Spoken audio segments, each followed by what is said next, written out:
मारने से बेहतर है कि आप मेरा एक ही दफा गला क्यों नहीं दबा देते। अगर ये करना पड़ा तो ये भी कर गुजरूंगा मैं, लेकिन मजीद किसी को अपनी इज्जत से खेलने की इजाजत नहीं दूंगा मैं। आखिर मेरा कसूर क्या है? क्यों मुझे सब मिलके सजा दे रहे हैं? क्यों? तुम्हारा कसूर सिर्फ ये है कि तुम उसकी बहन हो।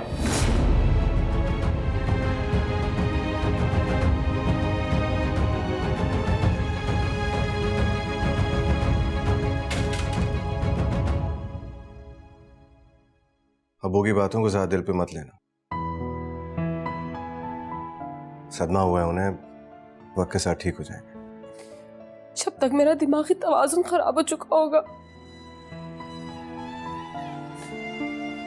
आखिर मरियम के किए की सजा मुझे क्यों मिल रही है? मुझे क्यों मिल रही है?